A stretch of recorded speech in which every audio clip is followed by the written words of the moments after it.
السلام عليكم ورحمة الله وبركاته أصحابتا كسو دوادا لقدا سواحيليغا وآن إذين سو تبيو برنامج يدان آدنين نيسان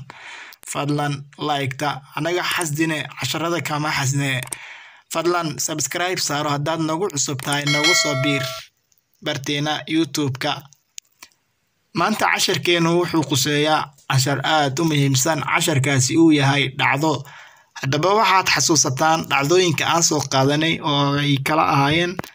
dhacdooyinkaas wax hadda dhacaya iyo wax dhacay oo dhacdooyinkaasi oo ay ahaayeen oo aanu isticmaalaynay na iyo li. Na'du waxay tahay wax hadda aad sameey rabtid sida oo hadda sameey rabtid ninakufanya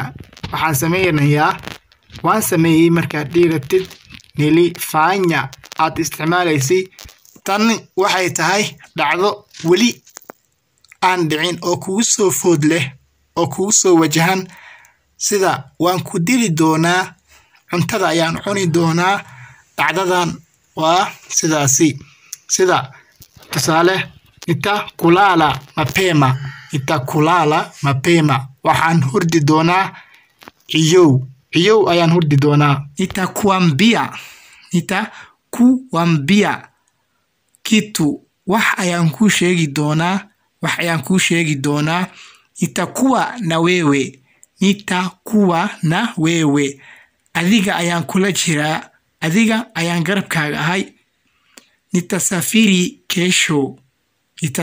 kesho beri ayaan safri doonaa nitachukua kitu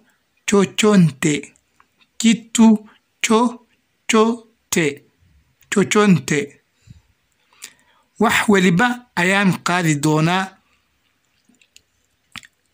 nitakula chakula waxaan cuni doonaa cunto aan ku celiyo nitakula mpema nitakuambia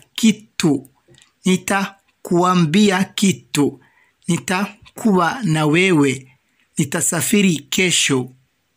nitachukua kitu chochote. Tusaalooyin kale ayaana siinayaa weli casharka ma dhammaanin.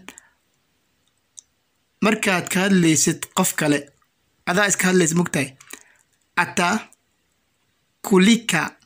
atakulika yeye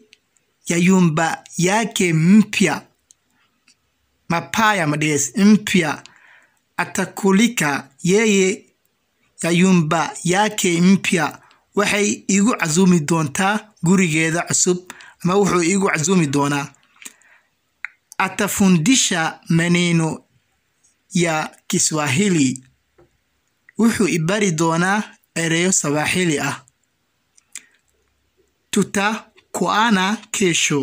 tutakuana kesho beri ayaan is arkeynaa anaga tutatumia kisu waxaan isticmaali doonaa mindi watakuja wageni mpya kesho martideena cusub waxay imaan doonaa beri ayay imaan doonaan waxaan qaadan doonaa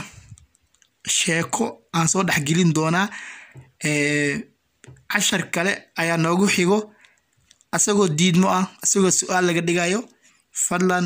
fadlan subscribe saaro haddaad ku cusub tahay like dheh si oo dhiirgelin noogu noqoto commenti ka soo bixi waxaad